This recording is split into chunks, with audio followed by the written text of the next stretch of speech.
భార్యాభర్తలు ఒక డెలివరీ అయిన తర్వాత ఎప్పుడు కలిసి ఉండొచ్చు, ఎప్పుడు ప్రెగ్నెన్సీ ప్లాన్ చేసుకోవాలి, మళ్ళీ సెకండ్ ప్రెగ్నెన్సీ ప్లాన్ చేసుకునేప్పుడు ఎంత గ్యాప్ తీసుకోవాలి.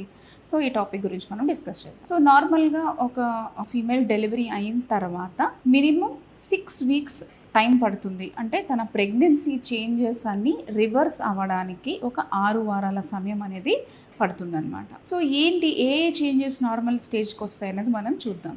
సో ఫస్ట్ గర్భాశయం యూట్రస్ అనేది చాలా ఎన్లార్జ్ అవుతుంది అనమాట. సో అది నార్మల్ సీకి రావడానికి 6 వీక్స్ పడుతుంది. ఈ నార్మల్ సీకి వచ్చే ప్రొసీజర్ని మనం ఇన్వల్యూషన్ ఆఫ్ యూట్రస్ అని అంటాం. సో ఇది నార్మల్ క్రికెట్ బాల్ సైజ్కి వస్తుంది. అంత పెద్ద 2.5 to 3 kgs బేబీ సైజ్ని ఎక్స్పాండ్ అయిన యూట్రస్ నార్మల్ క్రికెట్ బాల్ సైజ్కి వచ్చేస్తుంది. అంటే ప్రీ ప్రెగ్నెన్సీ స్టేజ్కి కంప్లీట్గా రాలేదు. సో జస్ట్ అంతకంటే కొంచెం బిగ్గర్ సైజ్కి వస్తుంది అనమాట. సో ఈ ఫస్ట్ అది జరుగుతుంది. ఇంకొకటి ఏంటి, బేబీ డెలివరీ అయిన తర్వాత చాలా ప్లెసెంటల్ డెబ్రీ అది ఉంటుంది, అదంతా బయటకు వచ్చేస్తుంది. సో ఈ 6 వీక్స్లో ఈ లోకియల్ డిశ్చార్జ్, దాన్ని లోకియా అంటాం అనమాట, ఈ డిశ్చార్జ్ అంతా బయటకు వస్తుంది. సో ఈ 6 వీక్స్లో అదంతా క్లీనప్ అనేది అవుతుంది. థర్డ్ థింగ్, వెజైనా, స్ట్రెచ్ అయిన వెజైనా నార్మల్ స్టేజ్కి వస్తుంది అనమాట. అది కాకుండా మన బాడీలో ఇంక్రీజ్ అయిన వెయిట్, ఇంక్రీజ్ అయిన వాటర్ కంటెంట్